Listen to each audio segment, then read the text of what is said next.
¿Qué tal, jóvenes cachimbos? Los saluda nuevamente el profesor Rolando Rocha, de Habilidad Verbal. Vamos a desarrollar entonces la semana 9, que se corresponde con el tema de la extrapolación, que es finalmente el último eslabón ya en esta cadena de comprensión lectora vinculado con distintos niveles de aprehensión de los contenidos de un texto. Entonces, la pregunta extrapolación es la pregunta más complicada, la más sofisticada.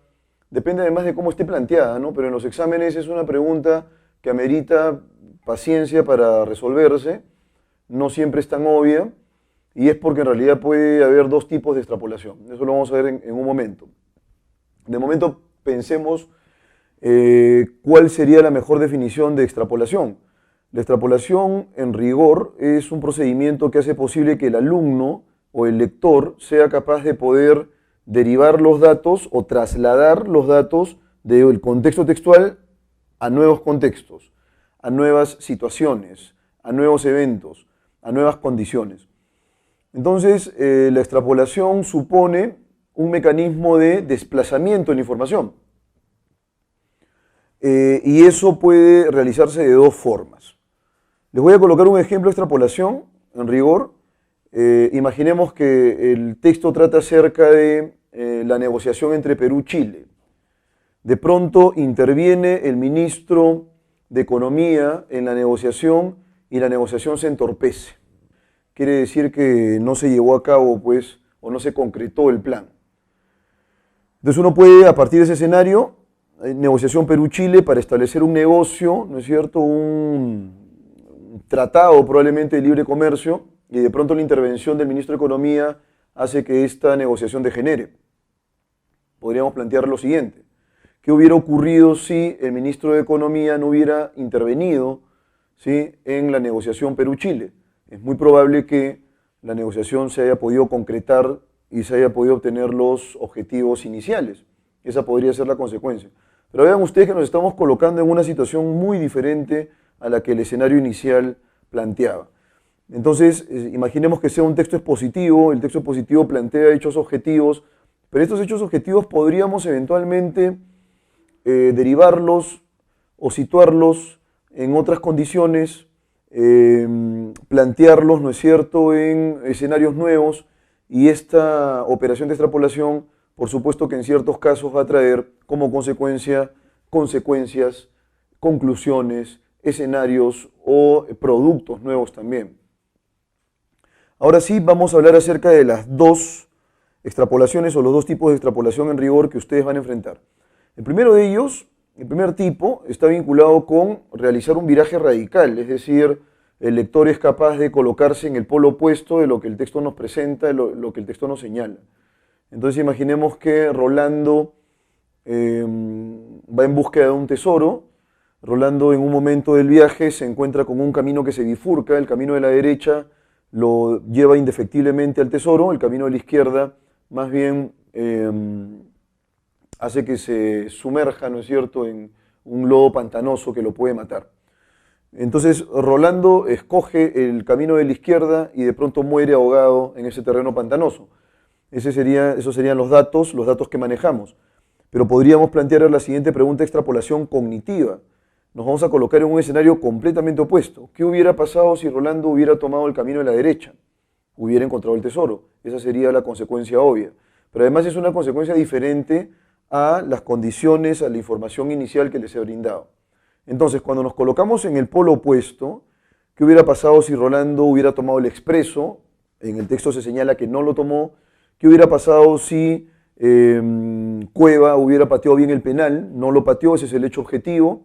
¿Qué hubiera ocurrido si Alan García no hubiera robado? Ese es el hecho objetivo, nos colocamos en el polo opuesto. Entonces, la pregunta de extrapolación implica este proceso de desplazamiento de la información en situaciones nuevas, escenarios nuevos, con la consiguiente reconstrucción, si se quiere. Tomamos forma, le damos forma a una conclusión nueva también, a un producto nuevo. Entonces, esto es por un lado la extrapolación cognitiva. Ahora imaginemos por un momento que dejamos de lado este polo opuesto y más bien cambiamos a Rolando por, imaginemos ahora, en lugar de Rolando, PPK. ¿Qué hubiera pasado si PPK hubiera tomado el camino de la izquierda? El camino de la izquierda entonces PPK probablemente hubiera muerto ahogado en el lobo pantanoso. Entonces cambiamos de referente, en este caso el referente de persona. Ahora cambiemos el referente de lugar. ¿Qué hubiera pasado si solamente hubiese habido un solo camino de acceso al tesoro? Y estamos cambiando de referente. Ya no son dos caminos, sino uno solo. Entonces este es un cambio referencial en cuanto al lugar. Y así por ende podemos modificar el referente de tiempo, el referente de lugar, el referente de persona, el referente de situación, algún dato estadístico es posible que se pueda también modificar. A eso se llama extrapolación referencial. La extrapolación referencial no necesariamente va a implicar un cambio en la consecuencia. La consecuencia puede ser diferente en la mayoría de casos cuando la extrapolación es cognitiva, pero en el caso de la extrapolación referencial no es necesario que sea la consecuencia distinta. Entonces, lo que vamos a resolver a continuación, haciendo un repaso primero de estos dos tipos de extrapolación, un conjunto de ejercicios que están vinculados con este concepto. Espero que les haya quedado claro entonces. Ya a manera de resumen, de compendio, la extrapolación es el mecanismo lector, el mecanismo cognitivo que hace posible que seamos capaces de poder desplazar los datos del texto a situaciones nuevas. La situación puede ser completamente nueva, en consecuencia opuesta al texto inicial, la consecuencia va a ser también nueva, y por otro lado puedo cambiar alguno de los referentes del texto y esto no necesariamente va a implicar la obtención de una consecuencia novedosa e inédita. En el segundo caso estamos frente a un caso de extrapolación referencial. Dicho esto entonces, jóvenes, vamos a inmiscuirnos de manera profunda en cada una de las actividades, vamos a detenernos en caso sea menester, dado que la extrapolación es en rigor la pregunta más compleja de la comprensión lectora. Muy bien, jóvenes cachimbos, y entonces tenemos por ahí, ¿sí? La extrapolación referencial, la extrapolación cognitiva y un par de definiciones en caso de que Kepler, dice acá, hubiese contradicho el pensamiento esencial de Copérnico. ¿Sí? Ese es un, no ocurrió, pero ¿qué hubiera pasado si hubiera pasado eso en realidad? Si hubiera ocurrido eso en realidad, ¿cuál sería la consecuencia de esa extrapolación cognitiva? En el caso de la extrapolación referencial, dice aquí, generalmente sigue el procedimiento de aplicar el contenido del texto a otra situación, otra época, otro espacio, otra disciplina. Vean ustedes que eso es lo que hemos definido, ¿no? Los referentes cambian. Entonces, si en el Perú aplicáramos el sistema democrático de la antigua Atenas, entonces estamos cambiando de referente de lugar, ya no es Atenas sino Perú. Ahora, ese dato te lo tiene que dar el texto, o sea, el texto tiene que definir cuál es el referente de lugar, cuál es el referente de persona, cuál es el referente de tiempo, cuál es el referente de disciplina, entre otros. Vamos con la primera actividad entonces. Vamos a desarrollarla de forma bastante paciente para que ustedes puedan entender y además vayamos definiendo, ¿no?, qué tipo de extrapolación es. Texto de ejemplo A. Se piensa erróneamente que Kuhn pide que la filosofía de la ciencia se vuelva parte de la sociología del conocimiento. Así, continúa la interpretación errónea, debiéramos reemplazar la historia interna de la ciencia, que estudia el desarrollo del contenido conceptual de una ciencia, por el estudio externo, de los grupos que practican la ciencia, el medio económico, el factor político, el ámbito educativo ligado con la ciencia. Sin embargo, Kuhn considera esencial la historia interna detallada. Para comprender a fondo un paradigma científico, debemos estudiar sus realizaciones científicas, lo que nos sumerge en el meollo de sus problemas, sus teorías, sus métodos. Entonces, dice aquí el texto, porque no es un texto de Kuhn, sino un texto sobre el pensamiento de Kuhn y las interpretaciones erróneas que se han derivado de su reflexión epistemológica. ¿Sí? En rigor nos están planteando una interpretación errónea que al parecer se ha extendido. Dice acá que según esta interpretación defectiva, deberíamos reemplazar la historia interna de la ciencia por la historia externa o el estudio externo. ¿Sí? Sin embargo, dice, y esto es lo fundamental, Kuhn considera esencial la historia interna detallada para comprender a fondo un paradigma científico.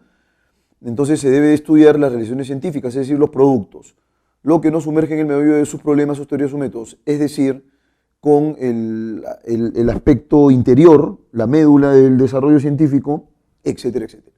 Vamos entonces con la pregunta de extrapolación. Si Kuhn hubiera sostenido que la filosofía de la ciencia debe devenir en sociología del conocimiento, vean ustedes que aquí estamos colocándonos en el polo opuesto. Se supone que eso lo plantea la interpretación errónea de la filosofía de Kuhn.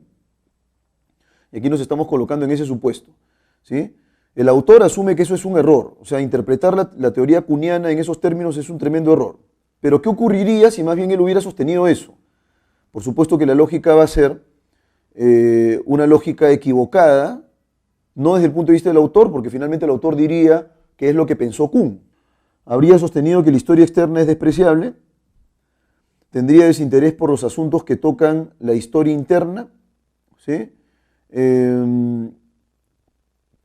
No estudiaría con empeño el vínculo entre ciencia y sociedad, habría escrito una obra sobre la historia de las teorías científicas, no habría podido inspirar las obras de muchos sociólogos. Entonces, en rigor, se supone que para esta interpretación errónea, lo que hace Kuhn es de alguna manera desestimar la historia interna de la ciencia, ¿no?, por el estudio externo. Sin embargo, Kuhn no plantea eso, él más bien está orientado a definir los aspectos más intrincados de los componentes internos del conocimiento científico. Por ejemplo, sus problemas, sus teorías, sus métodos. El método tiene que ver con la parte endógena del procedimiento científico, ¿sí? Entonces, ¿cuál sería la clave correcta? La clave correcta es que si Kuhn hubiera sostenido que la filosofía de la ciencia debe de venir en sociología del conocimiento, se hubiera interesado tanto por los aspectos externos que por los aspectos internos. Y de hecho, si acaso en algo enfatiza Kuhn, es esto. Ahí lo voy a subrayar acá. Kuhn considera esencial la historia interna detallada. La clave correcta sería la clave B. Tendría desinterés por los asuntos que toca la historia interna. Si acaso Kuhn se hubiera adscrito a esta lógica errónea, la filosofía de la ciencia. Si se vuelve parte de la sociología del conocimiento, eso quiere decir entonces que debe, porque tiene que ver con lo sociológico, pues si lo sociológico siempre es externo al individuo, externo a la práctica. Si Kuhn se enfoca en la parte sociológica, ¿lo interno hubiera podido tener valor para él? No. Justamente esa es una mala interpretación de la filosofía de Kuhn. Entonces, si él hubiera asumido que efectivamente la filosofía de la ciencia debe ser sociología del conocimiento, la parte interna hubiera quedado completamente desplazada. Me hubiera interesado, desde el punto de vista sociológico, todos los factores que son externos al, no al individuo en este caso, factores externos, exógenos, sino más bien al marco de conocimiento científico. La clave correcta sería la alternativa B. Lo interno entonces no me interesarían los métodos, los problemas, las teorías. Vamos ahora con el texto de ejemplo B, dice lo siguiente acá. La noción de sociedad civil comprende la multitud de asociaciones libres que existen fuera del patrocinio o control del Estado y que están dedicadas a propósitos generalmente políticos. Ningún país puede considerarse libre si no permite el funcionamiento de estas asociaciones voluntarias. El pulso de la libertad latirá muy débilmente allí donde estas asociaciones no se formen espontáneamente. La libertad es la fuente de la fortaleza de un pueblo. Así, en un sentido fuerte, la sociedad libre existirá cuando, gracias a las múltiples asociaciones libres, el pueblo pueda operar como un todo fuera del ámbito del Estado. Con ello, se quiere indicar aquellos modos en que la sociedad puede decirse que actúa, genera o sostiene una determinada condición sin la mediación del Estado. Muy bien, vamos a reflexionar un poco acerca de lo que el autor del texto considera como sociedad civil. Dice que acá hay una serie de asociaciones libres. O sea, se supone que el Estado de alguna manera debe propiciar que esta sociedad civil exista. Eso quiere decir entonces que fuera de lo que el Estado puede sugestionar al individuo, que de hecho que lo tiene que hacer, para que el Estado pueda permitir un Estado de derecho como el nuestro, en el que podamos tener libertad de opinión, libertad de credo, desenvolvernos, digamos, con libertad, no encorsetados, lo primero que tiene que hacer el Estado, en rigor, es definir un marco legal, ¿no? Y de acuerdo con ese marco legal, el Estado no va a intervenir en cada aspecto de tu vida. El Estado no va a definir, digamos, cuántos hijos vas a tener o con qué esposa te tienes que casar. Eso es una elección particular. Entonces, estas asociaciones libres que existen fuera, ojo, eso es importante, fuera del patrocinio o control estatal, y que están dedicados, dice aquí, a propósitos generalmente políticos. Ningún país puede considerarse libre si no permite el funcionamiento de estas asociaciones voluntarias. El pulso de la libertad latirá muy débilmente allí donde estas asociaciones no se formen espontáneamente. Si el Estado está, digamos, metiendo las narices en todos estos aspectos, la sociedad civil no existiría como tal. Entonces la libertad es fundamental que se fortalezca, porque además la libertad va a asegurar que el pueblo pueda desarrollarse sin ningún inconveniente en un Estado de Derecho. ¿sí? La sociedad libre entonces va a existir en qué casos, cuál va a ser, digamos, el contexto más adecuado para que la sociedad libre exista, sea, ¿sí? Va a existir, sí y solo sí, estas asociaciones libres en las cuales el Estado no tiene incumbencia, ocurran, existan, y el Estado tiene que encargarse de eso. Entonces dice aquí, el pueblo va a poder operar como una totalidad, como un grupo, como un colectivo, sin que el Estado le diga qué hacer. Ojo, esto dentro de los límites legales que eso implica, porque tampoco vas a hacer lo que te da la gana, no vas a matar a mansalva porque tiene que haber libertad, no vas a transgredir las normas. Se supone que el Estado para eso plantea un marco de legalidad. Entonces dice finalmente aquí el texto que con ello se quiere indicar aquellos modos en que la sociedad puede decirse que actúa, genera o sostiene una determinada condición, sin la mediación del Estado, efectivamente, ¿no? Entonces, si finalmente tú puedes estar en contra de ciertas directrices planteadas por el Estado, tienes en realidad toda la libertad de poder manifestarte en contra incluso, pero eso implica también no transgredir o no saltarse la normativa legal vigente. Y ahora vamos acá con la pregunta de extrapolación que han colocado. Si trasladáramos el campo de la economía al campo de la economía, ojo, y estoy cambiando entonces, la economía, la dinámica de las agrupaciones libres de la sociedad civil, ¿cuál sería la clave correcta? Ojo, se supone que el Estado no tiene que tener injerencia, el Estado no interviene en las asociaciones libres del colectivo, entonces hay un bache ahí. Y entonces si esto se extrapola al campo de la economía, el Estado no tendría injerencia en la economía de un país, se mantendría al margen. Y entonces vamos con la alternativa, los ingresos per cápita serían bastante altos, no sería necesario ningún tipo de control económico, se promoverían las estatizaciones y nacionalizaciones, la economía se encontraría bajo control del Estado y se alentarían las iniciativas de la empresa privada. Si nosotros partimos de esta dinámica, en primer lugar, no es que el Estado no pueda tener ningún tipo de control en el influjo económico, sí va a tener dentro de los límites establecidos en una sociedad de libre mercado y además en una sociedad civil. Es decir, la sociedad civil implica que nosotros nos podamos desenvolver con libertad, sí. ¿Podemos hacer lo que nos da la gana? No. Exactamente lo mismo se aplicaría en economía. O sea, por ejemplo, el hecho de que la economía se filtre o siga esta dinámica de agrupaciones libres no va a implicar que, digamos, imaginemos las empresas o en el ámbito empresarial, estas puedan hacer lo que les dé la gana, ¿no? O sea, el Estado, por supuesto, que puede negociar. Imagínense ustedes una transnacional que venga a explotar recursos a Perú. La lógica no es que ellos exploten y no nos dejen nada. Bueno, de hecho ha ocurrido eso. Lo cierto es que el Estado sí tendría que intervenir en esos casos. Por ejemplo, cuando haya o producto de esta actividad extractiva se generen inconvenientes o, digamos, efectos negativos en aquellos grupos o colectividades que viven en la zona, que de hecho que ha ocurrido, por ejemplo, el impacto de la minería ha sido brutal en algunas zonas, en el caso de la extracción de petróleo ha ocurrido exactamente lo mismo en algunas zonas de la Amazonía, entonces el Estado ahí tiene que intervenir, de todas maneras tiene que intervenir, pero siempre dentro de los límites de lo razonable. Entonces el Estado no puede, por ejemplo, encargarse de los bancos o encargarse de las empresas privadas, ni mucho menos. Va a tener que haber cierta libertad para que éstas puedan disponer de sus recursos y puedan obtener ganancias, pero sin que eso implique pues, un perjuicio para las minorías. Entonces, por esa razón la B no puede ser la clave. No sería necesario ningún tipo de control económico. Sí sería necesario un control económico en esos, digamos, escenarios que les he planteado hace un momento. Se promoverían las estatizaciones y nacionalizaciones. No, eso no puede ser, porque estamos hablando de una sociedad civil y el Estado se supone que no tiene injerencia. La economía se encontraría bajo control estatal, menos, o sea, es exactamente lo mismo que en el caso de la C. ¿Se alentarían las iniciativas de la empresa privada? Por supuesto, esa sería la clave. Las empresas privadas pueden invertir, sin embargo, van a invertir siempre siguiendo la normativa económica de nuestro país. Así que mucho cuidado con eso. Vamos entonces ahora con el texto de ejemplo C, ¿no? Vamos con el texto de ejemplo C, que es un poquitito más extenso, igual que en el caso D, así que mucho cuidado con él. Vamos entonces a enfrascarnos en la lectura de estos textitos para ver cuál sería la clave correcta en estas preguntas de extrapolación. Hipnos, tal vez cansado del tedioso gris, y largo descanso de los seres vivos durante las largas noches de tantos millones de años, mandó a su hijo Morfeo para colorear y enriquecer este periodo de quiescencia, de quietud con los ensueños. Y es así como ese largo tiempo en el que los mamíferos se sumergen en ese mundo de oscuridad e inconsciencia, el sueño superficial se hizo más dulce.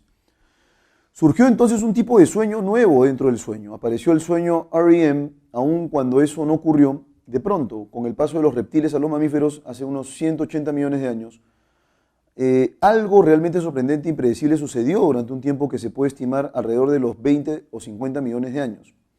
El pequeño mamífero en la profundidad de los bosques adquirió, entre otras muchas cosas, la capacidad de regular la temperatura de su propio cuerpo y mantenerla así constante e independiente de las fluctuaciones de la temperatura del medio ambiente.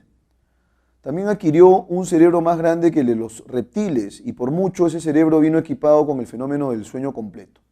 ¿En qué medida un cerebro más grande trajo consigo la temperatura cerebral constante y el sueño? ¿O fue quizás que la aparición primero del control de la temperatura corporal y el sueño trajeron después la adquisición de un cerebro más grande? Desde 1950 sabemos que este tipo de sueño, el sueño REM, se acompaña de sueños largos y de rico contenido temático, como refiere gente a la que se le despierta en medio de un registro electroencefalográfico típico de este sueño. No quiere yo decir que con el sueño no REM no hay ensueños, pues también los hay, pero estos últimos parecen ser más cortos y menos ricos en acontecimientos. Morfeo tuvo tiempo, en esos 180 millones de años, de jugar y de diversificar la duración del sueño REM, en la inmensa variedad de mamíferos que luego aparecieron. Así, desde el hombre, que viene a soñar unas 2 horas cada noche, hasta el delfín, que no sueña, hay un amplio espectro en la duración de este tipo de sueño. En general, se ha querido ver una buena correlación entre el tiempo total que un animal dedica a dormir y la duración del sueño REM. Animales que duermen poco tiempo tienen poco sueño REM, y animales como el murciélago, el armadillo, los hurones y otros que duermen entre 14 y 20 horas, nada menos, tienen más de 3 horas del sueño REM. Frente a ellos, otros animales como el conejo de Indias, la oveja, el caballo o la jirafa, que duermen un total de 3 a 4 horas, apenas si tienen media hora de sueño REM. Muy bien. Vamos rápidamente con la resolución de este textito. Una sola pregunta nada más, una sola pregunta. Si en el proceso evolutivo un animal incrementara su tiempo de dormir, ¿no es cierto? ¿Cuál sería la clave correcta? ¿Se convertiría en una presa de cacería? ¿Sus ensueños se tornarían muy débiles? ¿Se tornarían más fuertes más bien? ¿Debería dejar sus hábitos de depredador? Bueno, aquí en realidad nos están planteando un animal cualquiera, ¿no? Un animal cualquiera no necesariamente va a tener la categoría de depredador. Perdería mucha vitalidad en su organismo. Tampoco. Dormiría más, básicamente, ¿no? Y si duerme más, este tiempo de ensueño se va a incrementar. En consecuencia, la clave correcta sería la E. Aumentaría el tiempo de su sueño REM. Tengan en cuenta, jóvenes cachimbos, que aquí en rigor no se ha generado un escenario diferente, así que sería una extrapolación referencial. Vamos ahora con el último textito de muestra. Texto D. La comunidad de indígenas o comunidad campesina, como se la denomina ahora, se origina en el ordenamiento poblacional impuesto por el virrey Francisco de Toledo en el siglo XVI, con el propósito de facilitar la explotación de la fuerza de trabajo campesina. Después de 4 siglos es muy poco lo que queda de sus ancestrales rasgos comunitarios, se refiere a la comunidad indígena, ¿no?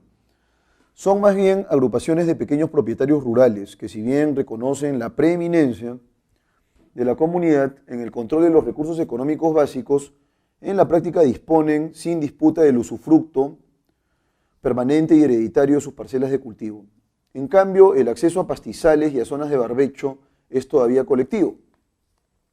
Incluso las formas tradicionales de cooperación en el trabajo, como la minca y el aini, han perdido virtualmente toda relevancia como consecuencia del avance irreversible del mercado y la salarización de las relaciones del trabajo. El etos comunitario, por consiguiente, está relegado a la identificación de cada campesino con su pueblo, a la práctica de una democracia en el ejercicio del poder local, a la reproducción de ciertos rasgos de la cultura andina y el papel asignado a la comunidad en la regulación de ciertos aspectos de la vida cotidiana. Porque si bien es cierto que en la práctica cada campesino hace uso individual de sus tierras de cultivo, no es menos cierto que la estrategia de su utilización depende aún en gran medida del respaldo de la comunidad, ¿no? Aun cuando hay un aspecto individual, de todas formas el aspecto comunitario es, digamos, preeminente, ¿no? Predomina. Si aún pervivieran la Minca y el AINE, ojo que esto dice que acá no ha ocurrido y se han perdido virtualmente toda relevancia como consecuencia del avance irreversible del mercado, en la Minca y el AINE. Entonces nos planteamos el polo opuesto, ¿sí? Esta podría definirse con la noción de mercado económico, holismo religioso, sistema salarial, ideología colectiva, modalidad elitista. ¿Cuál sería entonces la clave correcta? Si la Minca y el AINE hubieran entonces perdurado en el tiempo, lo que hubiera traído como consecuencia esto es que esta forma de colectividad, que tiene que ver con una práctica colectiva, además, hubiera pervivido, ¿no? Se hubiera mantenido. Entonces la clave correcta sería la alternativa D, ideología colectiva, ¿sí? Ideología colectiva entonces sería la clave correcta. En la teoría lingüística de Chomsky, centrada fuertemente en la sintaxis, el significado no pudo de ninguna manera haber evolucionado antes que la sintaxis, ya que su estructura depende completamente de la estructura sintáctica de la que deriva. Lo mismo habría ocurrido con la estructura fonológica por la misma razón. De ahí que la complejidad de la sintaxis tuviera que haber evolucionado antes que la de los otros componentes. Pero, ¿qué ventaja adaptativa se confería a una facultad sintáctica que solo genera estructuras imperceptibles y carentes de significado? ¿Qué posibilitaría a los niños adquirir esas estructuras sintácticas si no hubiera unos resultados perceptibles a los que pudiera asirse? Vemos rápidamente que al menos en este nivel la teoría sintactocéntrica se estanca, ya que no hay un modo lógico de construirla acumulativamente, de manera que los estadios anteriores sigan siendo útiles. La arquitectura paralela de Jákendorf, por tanto, ofrece una alternativa mejor. El sistema de conceptos, el de los significados que expresa el lenguaje, es un componente generativo independiente de la mente-cerebro. Dado que se da por hecho que este sistema, al menos hasta cierto grado, también existe en otros primates. Entonces podríamos haberlo encontrado en un estadio anterior al de la lengua en nuestros antepasados. Es decir, nuestros antepasados debieron tener pensamientos interesantes, pero habrían carecido de un sistema para comunicarnos, por lo que el significado sería el primer componente generativo en la aparición del lenguaje. Teniendo en cuenta la mayor parte de las hipótesis sobre la evolución del lenguaje, la etapa primaria habría sido el uso simbólico de la vocalización simple, sin ningún tipo de organización gramatical. Esa etapa se presenta como teóricamente imposible en la concepción sintactocéntrica, ya que incluso el enunciado de una sola palabra ha de surgir de una categoría sintáctica. Ya por ejemplo, la palabra viajar derivaría del conocimiento de la categoría verbal. No obstante, esa etapa primaria es perfectamente natural en la arquitectura paralela jákendorfiana, ya que se trata del almacenamiento de asociaciones entre vocalizaciones y conceptos, la representación simbólica, algo así como un paleolexicón. Si aceptamos que debería haber una ventaja de adaptación en un número amplio de signos, el siguiente componente generativo del lenguaje en aparecer sería la regulación de la vocalización en la estructura fonológica.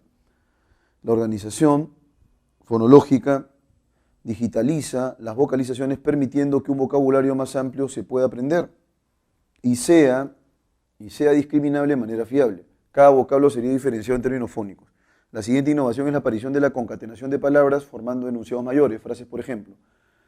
Sin embargo, cuando se concatenan las palabras surge la duda de cómo los significados de esas palabras se relacionan semánticamente unos con otros en la cadena oracional. En la cadena comer manzana, Fred, está claro que basándonos en parámetros pragmáticos, Fred es el que se come la manzana, pero la pragmática llega hasta ahí, en perseguir león, oso.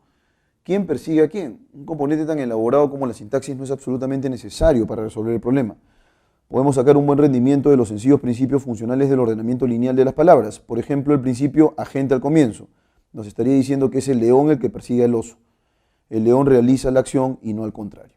Bueno, en realidad tiene que ver esto con la evolución de los componentes gramaticales diversos que operan en el marco de la estructura lingüística. Entonces, lo que se señala aquí es que en primer lugar ha habido una disociación, un distanciamiento entre sintaxis y semántica, ¿no es cierto? En la lógica de Chomsky al inicio se centraba en el componente sintáctico y no en el semántico, ¿no? El semántico estaba al margen, así que hubo una evolución en cuanto a la reflexión acerca de este componente. Acá se señala claramente que la sintaxis en realidad ha tenido su propia lógica y su propia evolución en particular, y luego le siguió la manera como se vocalizaba ya a nivel de output físico este componente, y para ello se requirió de la fonología de una lengua.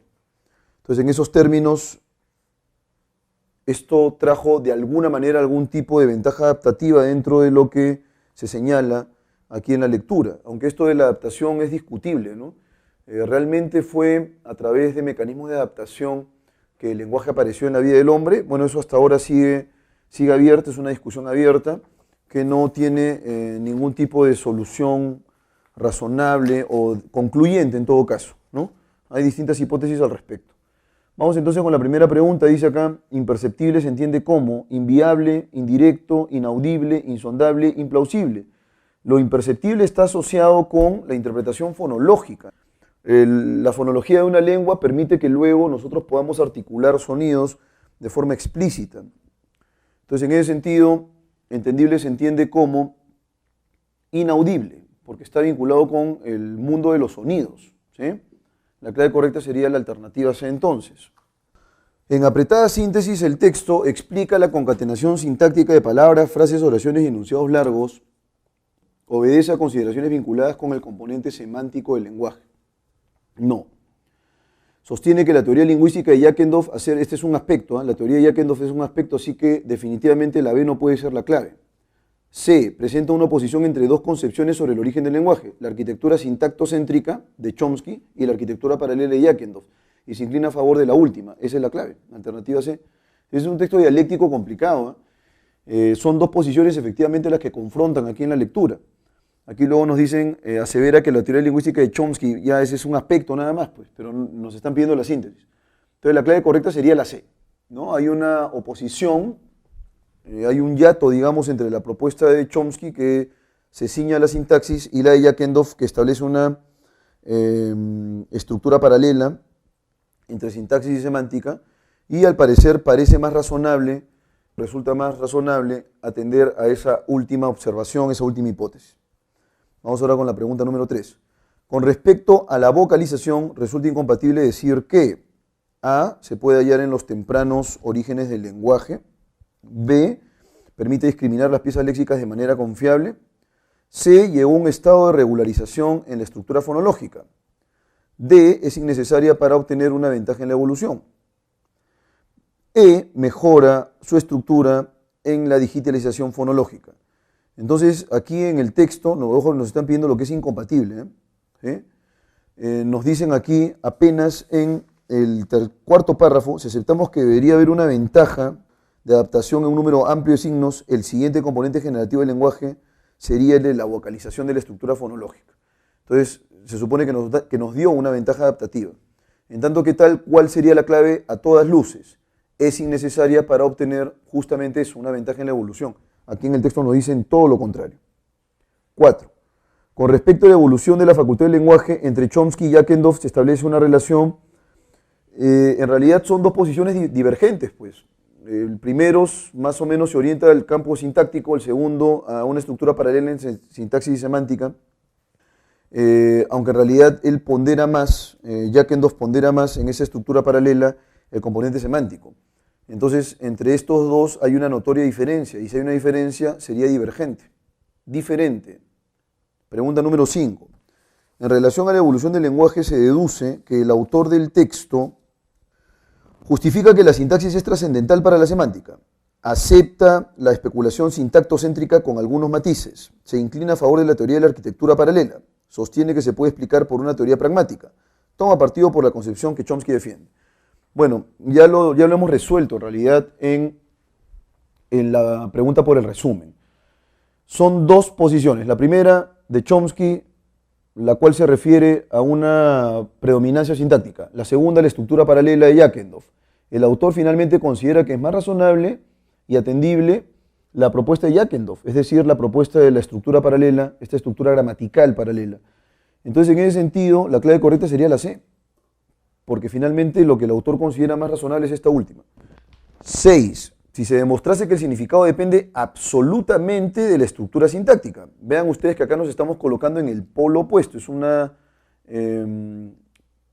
extrapolación cognitiva.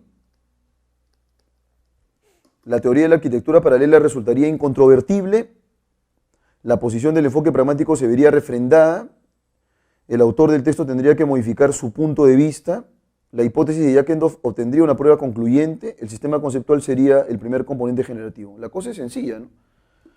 Si el significado dependiera absolutamente de la estructura sintáctica, entonces, ¿qué nivel es más importante? La sintaxis.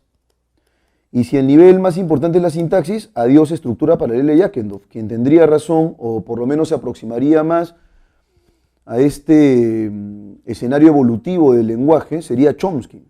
En consecuencia, el autor tendría que modificar su punto de vista, porque el autor más bien está más proclive a aceptar la propuesta de Yakendorf. 7.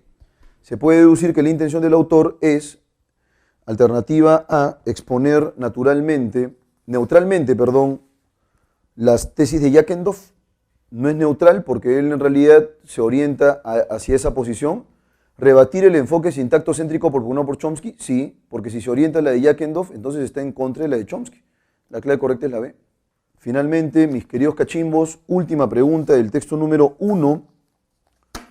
Si alguien afirmara que la arquitectura centrada en la sintaxis es la explicación más adecuada sobre el origen del lenguaje, alternativa A, refrendaría lo que el autor expresa como razonable, como admisible. Alternativa B, entraría en contradicción con la posición del autor.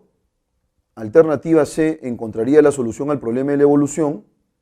Alternativa D, estaría en concordancia con la posición de Yakendorf. Alternativa E, pensaría que el significado evolucionó antes que la sintaxis. Bueno, si alguien afirmara que la sintaxis es lo más relevante, esta más bien estaría acorde con la propuesta de Chomsky. Si está de acuerdo con la propuesta de Chomsky, entonces entraría en contradicción con la propuesta del autor, que más bien se decanta por la propuesta de Yakendorf.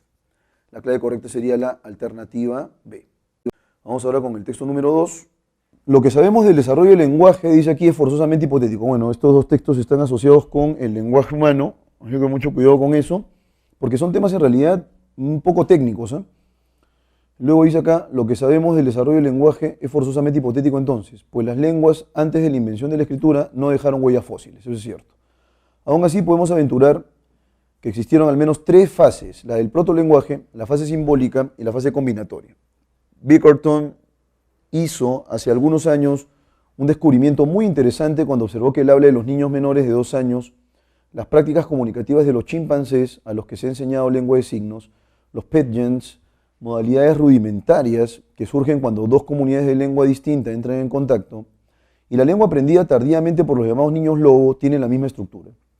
Todas estas protolenguas constan de expresiones de 2 o 3 palabras, sin morfología. Por eso, ¿qué cosa quiere decir eso? Bueno, no encontrarías una palabra como incompatible, que tiene el prefijo in, o una palabra como comió, que tiene ahí un sufijo flexivo en el verbo. Ni sintaxis, sin palabras funcionales como artículos o preposiciones y sin un orden estable, como se observa en el siguiente cuadro. Un niño, tren grande, libro rojo, Adán ficha, mami color, pasear calle, ir tienda, Adán poner, Eva lee, poner libro, golpear pelota. Un chimpancé, bebida roja, peine negro, ropa señora, tu sombrero, entrar, tener cuidado, Roger cosquillas, tu beber, cosquillas guacho, abrir manta. Esas son, digamos, las justaposiciones de palabras, ¿no? En niño, chimpancé. Por eso el chimpancé habla, no, pero puede establecer una sintaxis a través de sonido, por ejemplo, fichas, algunas estructuras, las puede formar a partir de elementos básicos, que son básicamente materiales, ¿no? Luego, Jenny, querer leche, Mike pintar, elefante grande, trompa larga, compota comprar tienda, en colegio lavar cara, decir puerta cerrar. Jenny es un caso terrible, ¿no? Es una niña que fue encerrada desde que nació en la habitación. Su papá era esquizofrénico, de manera que la tenía pues aislada, hasta que finalmente la lograron rescatar de ese escenario tan penoso cuando tenía 12 años, pero en realidad poco o nada pudo aprender Jenny respecto del inglés. Y luego Russell North, ¿qué decir? Mi no entender. Caro, ruso, adiós, nada, 4 medio, dar 4, nada bueno, no hermano. ¿Cómo mi vender barato? En el caso del ruso North es un pidgin. ¿Qué cosa es un pidgin, profesor? Es algo así como una especie de lengua franca que se forma entre personas que manejan distintos códigos lingüísticos, ¿no? Entonces dice acá, se forma entre el habla de los marineros rusos y escandinavos en el Mar del Norte. El pidgin puede derivar a una lengua, eso ha ocurrido históricamente. Y bueno, al final dice Bickerton, supone que esta fase, que se llama protolenguaje, la poseemos esclerotizada en nuestro cerebro, y es el recuerdo morfogenético de etapas anteriores de la evolución, ¿no? Pregunta número 1, dice aquí, en última instancia, Bickerton sostiene que ¿Qué es lo que pasa? A partir de la muestra que nos plantean de un niño, esta yuxtaposición de palabras de un chimpancé o de Jenny que no llegó a desarrollar lenguaje, o del ruso honor que es un pidgin, encontramos algo así como el relicto de lo que anteriormente fue el protolenguaje. Entonces, en ese sentido, ¿el desarrollo del lenguaje estuvo formado por 3 fases? No. ¿El protolenguaje es un periodo de transición lingüística? Tampoco es un periodo de transición. La evolución del lenguaje no ha dejado huellas fósiles. En última instancia quiere decir al final. Y al final Bickerton dice lo siguiente, ¿no? La fase de protolenguaje la poseemos esclerotizada en nuestro cerebro y se manifiesta, de hecho, los niños hacen manifiesta esa etapa al momento de yuxtaponer palabras. Entonces el lenguaje es un relicto, pues, una huella, un remanente de nuestra evolución. La clave es E. 2. Aventurar, dice aquí, vinculado con una propuesta, ¿no? Podemos aventurar que existieron al menos 3 fases, la del protolenguaje. Es una conjetura, ¿no? Y si es una conjetura, la clave sería A, es una hipótesis. ¿Estamos de acuerdo? Connota, ¿sí? Connota hipótesis, en rigor. Aventurar es un verbo, no se olviden, hipótesis es un sustantivo o nombre. Es posible afirmar que en el cuadro del texto se observa que aquí tenemos 4 casos de un chimpancé, de un niño, de Jenny que no llegó a aprender lenguaje y de un pidgin. Las expresiones verbales de las 4 columnas revelan simplicidad lingüística. Bueno, sí, en realidad lo que hay es básicamente yuxtaposición de palabras o palabras simples o por ahí algún conector, qué sé yo, algún adverbio, pero no hay complejidad, no hay flexión, por ejemplo, no hay subordinación. En un caso como la casa que compramos, no se nota, esto ya implica complejidad. Vean ustedes el subordinante y además el verbo flexionado, ¿sí? Implica complejidad, así que mucho cuidado con eso. La clave correcta en la pregunta 3 entonces es la alternativa A. Las expresiones verbales de los 4 casos son simples. 4. Sobre el protolenguaje propuesto por Bickerton se puede deducir que es más que una mera hipótesis, ya que ha podido ser corroborada con rigor. No, o sea, él dice que es un relicto, justamente esta manifestación que es posible registrar en niños, refleja lo que ha sido este protolenguaje, ¿no? Pero es básicamente una propuesta teórica, pues, ¿no? Entonces no ha podido ser corroborada. Eso es en realidad absurdo. Se manifiesta en la expresión verbal del niño, aunque carece de coherencia. No carece de coherencia, tiene sentido. Solo que son frases recontra. Si el niño me dice, por ejemplo, algo así como comer o teta, ¿sí? Quiero o querer teta, eso es algo que se entiende, entonces tiene coherencia. No es que carezca de coherencia, la clave B entonces es incompatible más bien. Es un planteamiento empírico, pues se sustenta en comunicaciones efectivas. Aun cuando no ha sido corroborado esto, ¿sí? Se podría plantear el protolenguaje porque se ha podido hacer un registro de emisiones lingüísticas en estos niños lobo, por ejemplo. En el caso de Jenny también. Incluso en el caso de los niños que recién han nacido o que tienen están desarrollando ya el lenguaje, se puede registrar este tipo de datos muy sencillos. Entonces es un planteamiento empírico. O sea, lo que dice Bickerton es, si un bebé al año, por ejemplo, puede más o menos tener esta habla telegráfica, esa ya es una muestra de que el protolenguaje sigue encapsulado en nuestro cerebro, ¿no? Vamos ahora con la última pregunta ya para cerrar esta sección. Si las expresiones lingüísticas del rusonor, que es este pidgin, es este estadio básico lingüístico, contaran con flexión y concordancia gramatical, definitivamente no podría ser un pidgin, ya sería propiamente una lengua. Toda lengua tiene flexión, tiene subordinación, tiene concordancia, tiene derivación, hay un grado de complejidad mayor. Entonces la clave correcta sería la alternativa D. Dejaría de ser considerado un pidgin. Bueno, vamos a continuar luego con los siguientes ejercicios de la sección B y C. Muy bien, jóvenes cachimbos, vamos a continuar entonces con el texto a continuación, que es un texto mixto. Vamos a empezar entonces con la dilucidación de los contenidos textuales para luego derivar la imagen a ver qué es lo que nos ofrece. Dice lo siguiente aquí: el contraste que resulta irresistible ha sido ingeniosamente captado en la caricatura de David Levine. De un lado se encuentra el cultivado erudito francés, Claude Lévi-Strauss, que es, digamos, uno de los antropólogos más conocidos, es de la vieja escuela de antropología, conocedor de las tradiciones filosóficas clásicas y poseedor de profundos conocimientos antropológicos sobre numerosas culturas del mundo. Del otro lado, una versión del Noble Savage, ¿no es cierto?, el noble salvaje de Rousseau, extraído directamente del estado natural que representa a la humanidad libre de trabas. Ya habíamos discutido nosotros este concepto de buen salvaje planteado por Rousseau, ¿no? El salvaje noble, Noble Savage, que está vinculado básicamente con la consideración de ensueño, ¿no? Que es en realidad una consideración un poco ingenua de que el hombre en estado salvaje puede ser un hombre bueno, libre de apetitos personales, ¿no? Libre de egoísmo, una persona que si acaso cometía algún daño era pues un daño indirecto, no era premeditado ni mucho menos. En cambio, Levi Strauss, ¿no es cierto?, tiene pues una óptica muy diferente, ¿no? Dice lo siguiente aquí, del otro lado una versión entonces de este buen salvaje de Rousseau, extraído directamente del estado natural, que representa a la humanidad libre de trabas.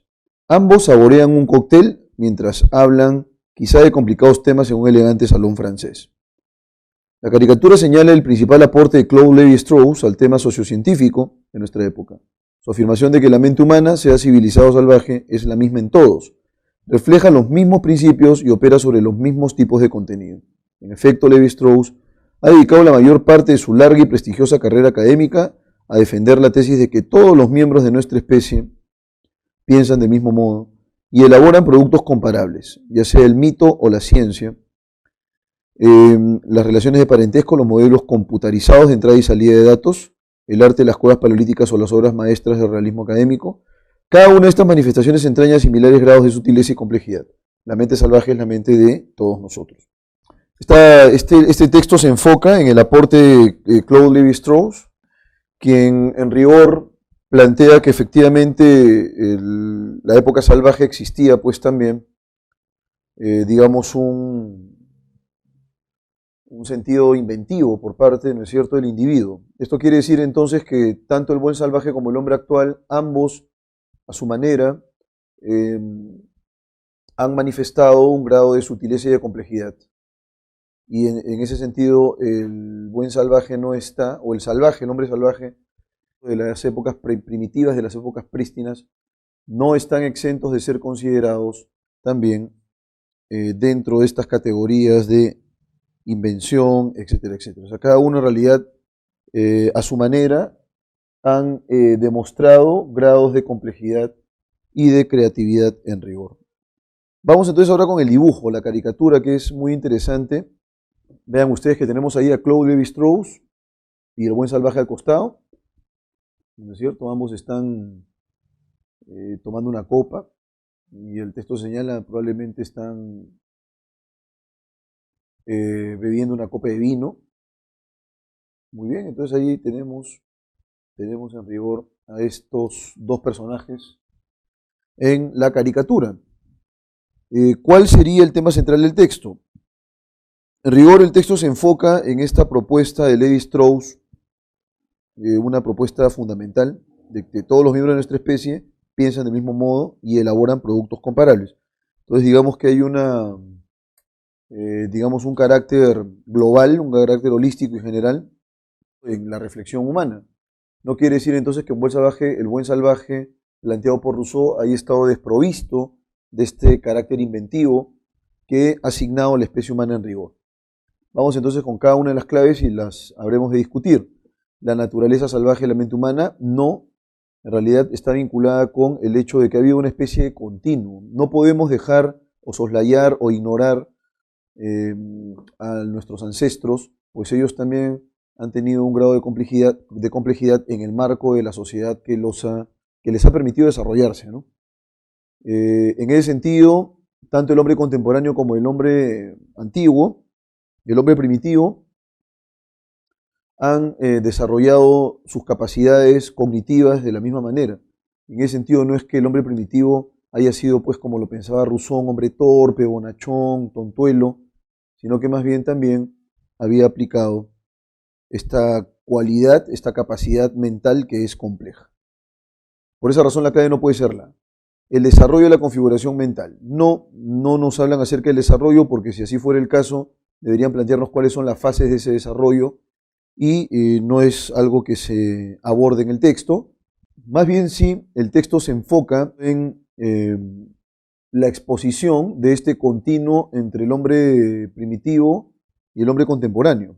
Es el asunto en rigor que podríamos, por ejemplo, establecer un parangón, una comparación entre las pinturas rupestres de las cuevas paleolíticas y alguna obra de realismo académico actual. Y en ese sentido no es que vayamos a ver, digamos, un producto más rústico que otro de ninguna manera. Lo que encontramos es, digamos, la explotación de las capacidades plenas de los individuos en cada época como tal. La B no puede ser la clave. La dicotomía entre la razón y los instintos. Bueno, lo que encontramos es una capacidad compleja, tanto en la mente del hombre primitivo como en la mente del hombre actual. Entonces, no abordan este tópico de la dicotomía entre la razón y los instintos, es decir, el hecho de que formen dos planos diferentes de un mismo fenómeno. D, el carácter universal de la mente humana. Esa es la clave. Esa es la clave en rigor. Se sostiene que esta mente y las capacidades cognitivas que se pueden desarrollar en la actualidad también han sido desarrolladas en las épocas primitivas. La clave correcta sería entonces la alternativa E. En el texto, el sinónimo de defender, defendió la tesis, es lo que se señala aquí en la lectura, defendió la tesis, Claude Lévi-Strauss, de que todos los miembros de nuestra especie piensan del mismo modo y elaboran productos que son comparables, aun cuando puede establecerse esa comparación en épocas muy, muy distintas, es decir, épocas en las que existe una polarización, básicamente. Entonces, defender presenta como antónimo contextual, siempre tienen que estar alertas de estas variantes. Defender es propugnar, ahí tenemos el antónimo claramente. Propugnar, ¿qué cosa es, profesor? Estar a favor de algo, defenderlo. Impugnar sería contradecir, refutar, y esa sería entonces la clave correcta. Ese sería el antónimo. Se puede afirmar que en la caricatura de David Levine, donde aparece Claude Lévi-Strauss con este buen salvaje, se defiende, se propugna, a propósito de lo que les había dicho, miren, aquí está el verbo propugnar, antónimo de impugnar. Ahí voy a establecer una pequeña relación. La defensa, se defiende, perdón, la oposición radical y profunda entre el hombre cultivado y el animal. B, es posible apreciar gustos muy afines entre los seres humanos y los monos. No es un mono, es un buen salvaje, es decir, un hombre primitivo, no puede ser esta la clave. La primera tampoco puede ser, porque no hay una oposición. Lo que aquí se señala es que la actividad reflexiva, la actividad cognitiva, ha sido un continuo entre estas especies que probablemente a nivel temporal estén muy alejadas. Las diferencias de los personajes representados son de índole fenotípica. Quiere decir entonces que las diferencias que nosotros detectamos en este hombre salvaje y en Claude Lévi-Strauss es básicamente de aspecto. El buen salvaje primitivo tiene un aspecto diferente a la fenotipia actual. En consecuencia, la clave correcta es la C. Las diferencias de los personajes son de carácter fenotípico, pero a nivel mental, en realidad los dos funcionan con el mismo nivel de complejidad. Es lo que Lévi-Strauss señala. No hay el menor sentido ni coherencia en lo que se ha tratado de representar. Y se halla plasmada la paradoja de la mente humana, sabiduría contra ignorancia. No, la ignorancia no la encontramos en el hombre primitivo. El hombre primitivo es igual inteligente y desarrolla en realidad la misma capacidad cognitiva en comparación con su par actual. ¿Estamos de acuerdo? Entonces la clave sería la C. 4. Se colige el texto que la tesis defendida por Claude Lévi-Strauss enfatiza la superioridad de la mente en el desarrollo de la ciencia. No se halla aludida en la caricatura dibujada por David Levine. Sostiene que todos los seres humanos pensamos de manera igual o idéntica. Minimiza el pensamiento del hombre sin instrucción académica. Se dirige en torno a la unicidad funcional de la mente humana. La clave es esta. O sea, no es que tengamos que asumir un cerebro del humano actual y un cerebro del humano o del hombre primitivo. No significa eso. Acá lo que hay es una continuidad. Eso quiere decir que la complejidad la encontramos en ambos, no solamente en uno de ellos. Por esa razón se habla de unicidad funcional. Es como si el hombre que pintó las cuevas de Altamira, por ejemplo, haya desarrollado la misma capacidad inventiva y el mismo potencial cognitivo de un hombre actual que practica las artes plásticas. Entonces, la clave correcta es la E. 5. Si se demostrara fehacientemente, es decir, de manera contundente, que los hombres primitivos no pudieron razonar científicamente. A. La hipótesis que defiende Levi-Strauss quedaría refrendada, es decir, quedaría confirmada. B. Sería razonable sostener que el mito es una forma de ciencia. C. La manera en que opera el pensamiento carecería de diversidad. D. Sería innegable la igualdad entre la mente salvaje y la civilizada. Y finalmente, habría una demarcación tajante entre el mito y la ciencia teórica. Eso sería en realidad una consecuencia razonable, efectivamente, porque si pensamos en el hombre primitivo como un hombre que careció de racionalidad, entonces no había ningún producto racional por parte de este. Y si eso fuera así, entonces el mito es propiamente el producto de una actividad sin reflexión. Y eso no creo que sea del todo cierto. Lo que el autor señala es que hay un continuo y que el producto más sofisticado a nivel mental es equivalente sea la época en la cual se haya planteado, se haya postulado, se haya propuesto. Entonces la clave correcta aquí es la alternativa E. Habría una demarcación tajante entre el mito y la ciencia teórica. Sí, sí y solo sí se logra comprobar que el hombre científico no hablaba. Pasamos a resolver entonces el texto 2. La ciencia es ante todo una actividad, o mejor dicho, un resultado de una actividad que consiste en aplicar a un objeto de método científico. Esto es, la formulación y utilización de una teoría, hipótesis, contrastación. Y vuelta a la teoría. La definición de Bunge es clarificadora. Construcción de reproducciones conceptuales de la estructura de los hechos. La ciencia es conocimiento racional, sistemático, contrastable y por tanto falible, es decir, que puede tener un margen de error. De manera que, dejando de un lado el debate sobre la definición de la ciencia, muchas veces maniqueo, y en el que no nos podemos extender por razones obvias, sostenemos que esta de manera general es un conjunto de conocimientos obtenidos mediante la observación y el razonamiento, y de los que se establecen principios y leyes generales en su sentido más amplio. Se emplea para referirse al conocimiento en cualquier campo, pero que suele aplicarse sobre todo a la organización del proceso experimental verificable. Vamos ahora con el texto 2b, perdón. Tanto los científicos como los filósofos emplean habitualmente el término genérico ciencia para designar todos los conocimientos incluidos en las diversas ramas científicas, y la expresión método científico para referirse a los criterios y procedimientos empleados por los hombres de ciencia en la elaboración y el desarrollo de sus disciplinas específicas. El uso de estos términos tiene implicaciones connotativas. Sugiere implícitamente que los criterios y procedimientos son semejantes en todas las ciencias. Yo creo que estas implicaciones son inaceptables. El grupo de las ciencias es heterogéneo. Algunas de las diferencias que existen entre ellas son fundamentales. No dependen solamente del hecho de que estudien clases distintas de fenómenos o de entes, sino también de que tienen propósitos disímiles, diferentes y aplican, por lo tanto, métodos de estudio diferentes. Por estas razones, no creo que sea posible formular una definición de ciencia que albergue o que abarque todas sus ramas. Tal definición tendría que ser tan general que sería aplicable a muchas actividades no científicas. Aquí el texto de Rosenbluth, Mente y Cerebro, una filosofía de la ciencia. Vamos entonces a resolver este texto dialéctico. La palabra inaceptable es la palabra por la cual nos van a pedir. Y entonces pasemos revista a las preguntas en rigor. En el texto dialéctico se discute acerca de qué. La trascendencia de la investigación científica, no. El concepto ambiguo de la ciencia en la filosofía, tampoco. No es la filosofía, sino es el procedimiento científico. La posibilidad de formular una definición de la ciencia, es decir, cómo determinamos o definimos conceptualmente qué es ciencia. Alternativa D, la aplicación crucial del método científico en la ciencia y el valor de la ciencia en la formación del conocimiento. Aquí la clave de manera bastante puntual es la alternativa C. Lo que el autor quiere es definir qué cosa es ciencia, y de hecho que se basa en Mario Bunge, por ejemplo.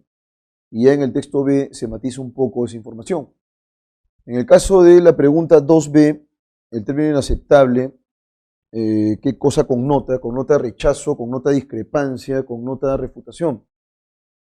En ese sentido, la única clave posible es la alternativa B. A veces hay algunos desfases en el solucionario y en este te va a salir específicamente la clave E, que es la clave del solucionario. Sin embargo, la clave es otra, es recusación. ¿Qué cosa es recusación, profesor? Es rechazo, refutación. 3. No se condice con el texto 2a, sostener que la ciencia resulta apodíctica puesto que permite demostrar las leyes generales. ¿Qué cosa es apodíctico?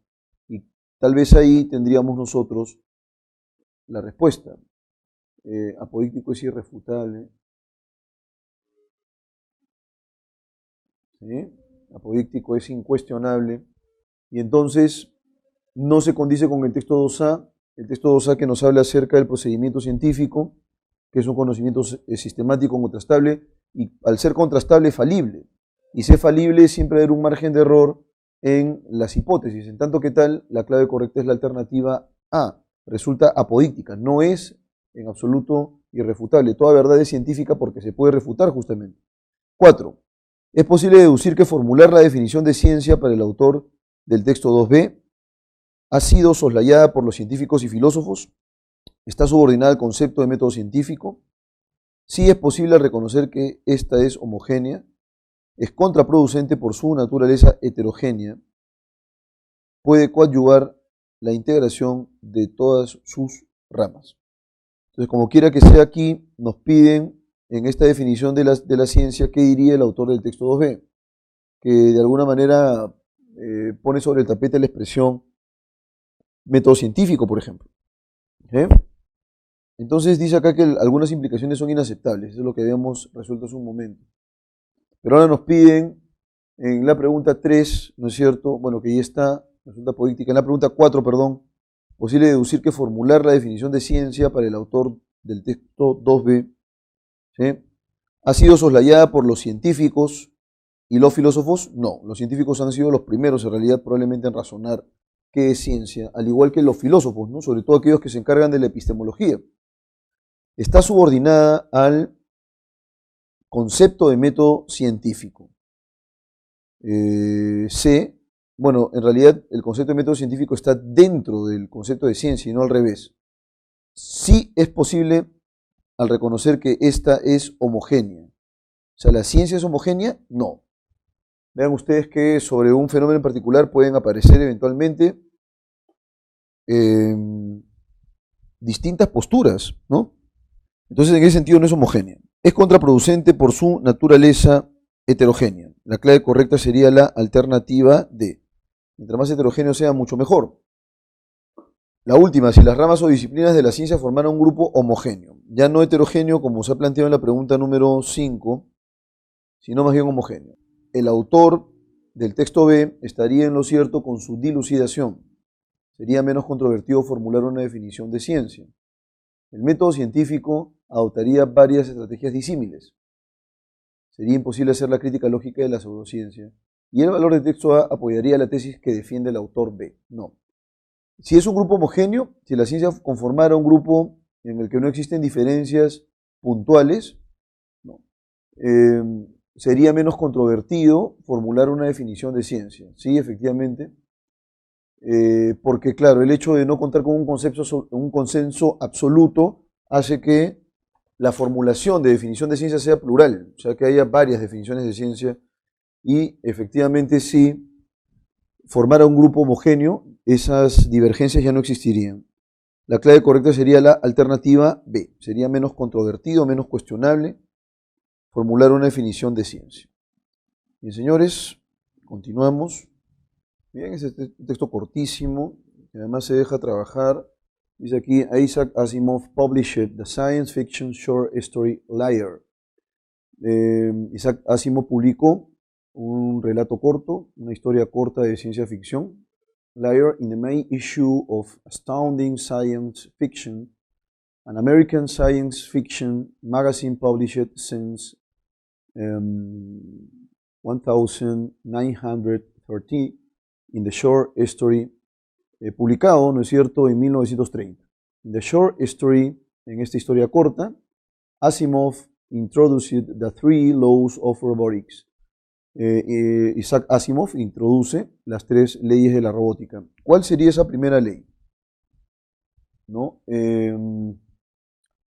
A robot may not injure a human being, or un robot no puede dañar a un ser humano, o through inaction, a través de la inacción, allow a human being to come to harm, permitir que un ser humano se dañe, ¿no?, o se inflija daño.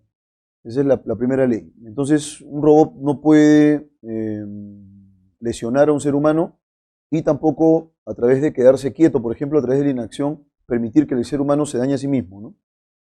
A robot must obey the orders. Un robot debe obedecer las órdenes given to it by human beings. Deben obedecer las órdenes que los seres humanos le dan. Excepto where such orders, excepto cuando tales órdenes would conflict with the first law, entren en conflicto con la primera ley. Luego, a robot must protect, un robot debe proteger its own existence, su propia existencia, as long as such protection does not conflict with the first or second laws, ¿no? Entonces un robot debe proteger su propia existencia a no ser que tal protección entre en conflicto con la primera o la segunda ley, ¿no? Entonces, si producto de esa autoprotección puede infringir o quebrantar la primera y la segunda ley, es mejor evitarlo. Entonces, el robot debe tener muy en consideración esas tres leyes. Y luego nos señalan aquí,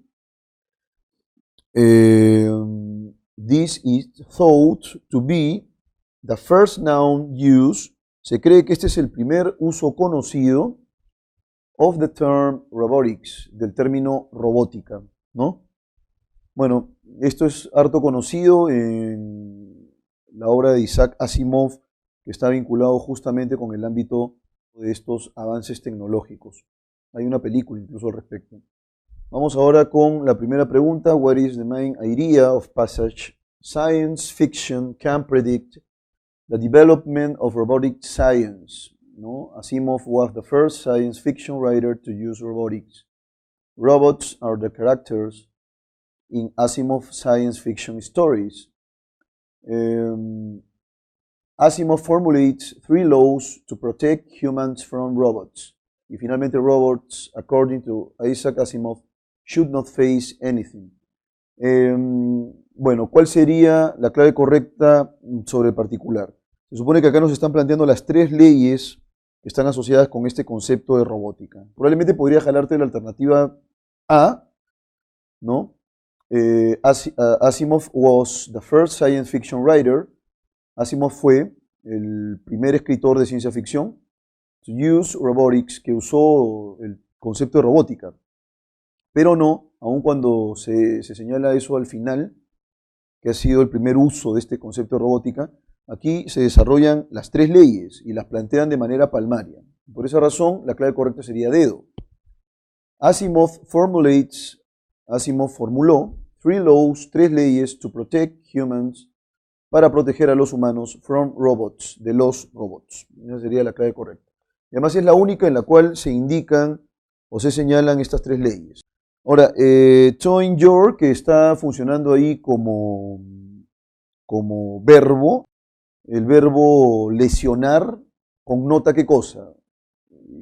Lesionar, hacer daño, ¿no? Connota harm, opposition, insult, affront, sanction.